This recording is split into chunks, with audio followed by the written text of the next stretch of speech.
Sallah is coming, have you? They will bring Sallah meat and give some of you.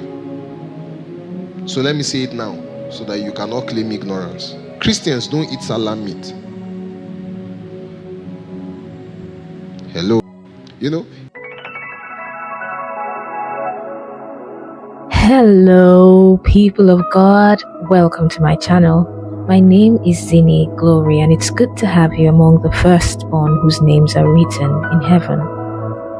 If you aren't sure yours is, you're welcome to receive Jesus as your personal Lord and Savior, and He'll fix that right away.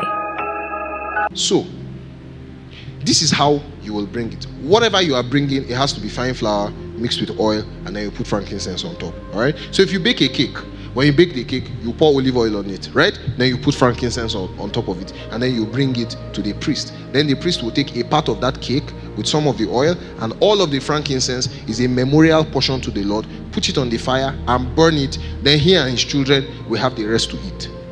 Part of the reasons why it is called the holiest of the offerings to the Lord, the holiest of the offerings made by fire, is because God was specific that it is the children of Aaron, it is Aaron and his family that will eat that portion. Nobody else was permitted to eat that portion. There are things that Aaron and his sons alone will partake of. Nobody else is allowed. That's when he says it is the most holy. The idea is that this is the most separated, this is the most sanctified. Nobody else is permitted to eat this thing. Everybody cannot touch it, but Aaron and his family can eat it. It is given to the priesthood to partake in this thing. And part of the reasons, of course, is is that the person that eats from the altar joins himself with the altar. There is a communication between the person that is eating from the altar and the God that sits on the altar.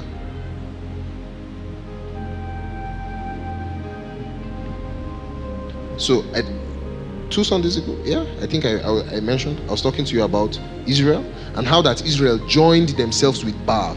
The way they joined themselves with Baal was by fornication and eating things sacrificed to Baal.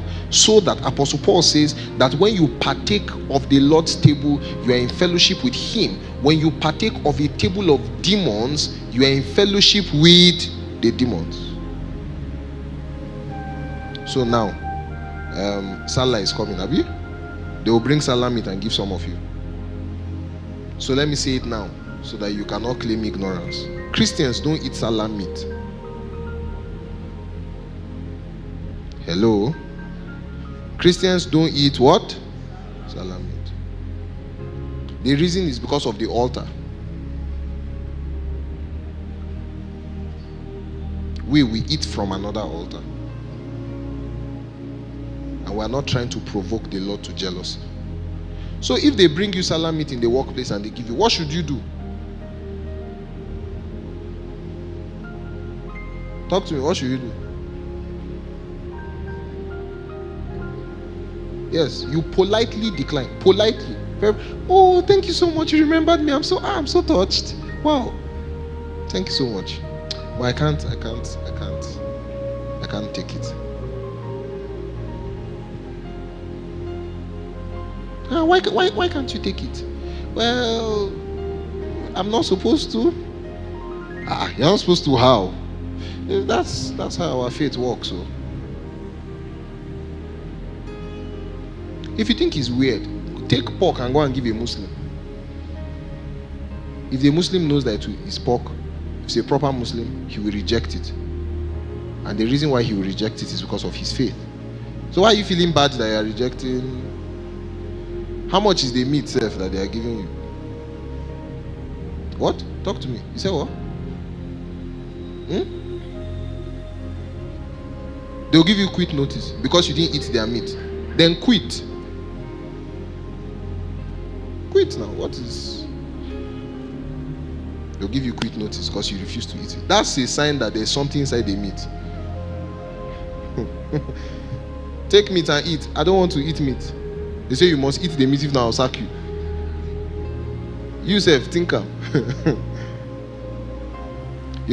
in the southwestern part of Nigeria, a lot of families have Christians and Muslims like in the same family, and then when it's Christmas, it's a family celebration. When it is Sallah, it's a family celebration. That's why I'm telling you, because what we share in Christ is stronger than what you share by blood.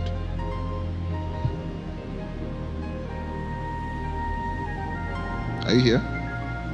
We don't eat food sacrificed to idols. And the reason is because everywhere an idol exists, there is something else behind the idol. I've taught you this before. The idea is not that the idol is a big deal, which is the kind of thing that Apostle Paul makes. It's the kind of point he makes. It's not that the idol is a big deal. The idol is nothing. We know that there is one God and every other thing is rubbish. But if this handkerchief, if you come and we drop this handkerchief here, and in the morning you come, you worship the handkerchief, in the evening you come, you worship the handkerchief, we do it tomorrow, we do it next tomorrow. Because worship is such a scarce commodity in the spirit, a demon will come and inhabit it. Are you here? Yes. A demon will come and inhabit it, so that you will think that what you are doing is you are worshiping the handkerchief. You will not know. You see, because Satan can take worship even if you didn't mean to give it to him. It's God that is very intentional. God will say, no, you have to prove yourself. In fact, you have to do like this. Satan, he doesn't have consecrations. Just bring worship, he's okay. Are you following me?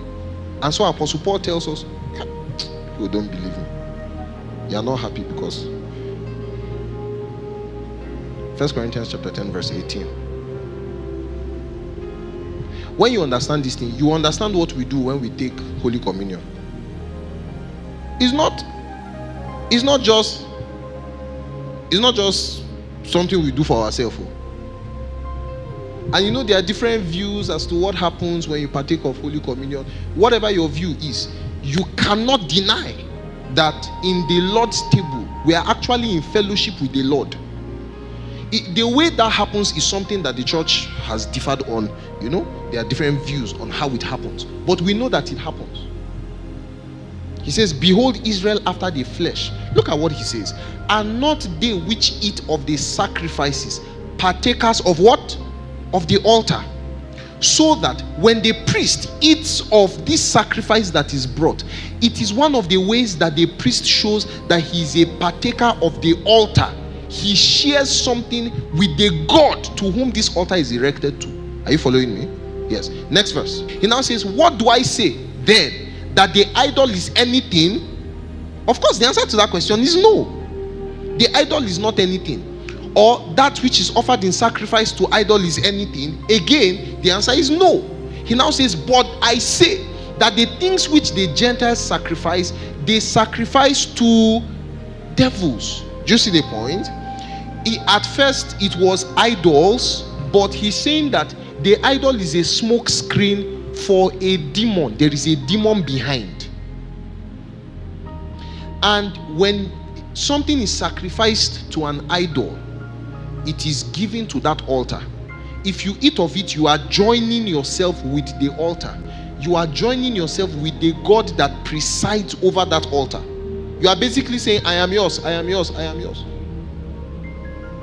Are you following? Are you here? So he now says, I say that the things which the Gentiles sacrifice, they sacrifice to devils and not to God. And I would not that you should have fellowship with what? Devils. It means that when you eat of an altar, you fellowship with the God of the altar. So he now says in 21, you cannot drink the cup of the Lord and the cup of devils. You cannot be partakers of the Lord's table and the table of devils. So sometimes, if they bring food to you like that, don't collect the food and go and throw it away. That's an opportunity to show your Christian witness. You see, like I said, politely decline. Appreciate the person very well, because the person thought of you. Then when you finish, now say, I'm sorry, I can't eat, can't take this. I can't. In fact, I'm sure it tastes really nice, but I can't. Why? You say, well, in Christianity, we're not supposed to eat. The person will now be shocked, because for the past 85 Sallahs that he was alive, He always brings Sallah meat, and they used to eat it in the office with Christians, and some of them even pastors. In fact, some Christians used to now remind them and say, don't forget my Sallah meat. Oh. Lack of home training. Yes, now, do your parents not teach you not to beg for food? They taught us not to beg for food. They even taught us that sometimes if your parents should have told you that it's not everything they give you, you eat. Did they not tell you that? Because you as a child, you felt that if they offered it to you and your father did or your mother did not say no, you can collect it and eat it. Then the beating you received that day, you can still remember that beating. When you went to your neighbor's house during Christmas, then they gave you chin-chin and coke and meat. Meanwhile, there was no meat in your own house. There was no chin-chin in your own house. So you were happy. You couldn't wait. Then you looked at your mom, and your mom said, see why I eat now, eat. Then see why I started eating. Then she went home. And when the doors were locked,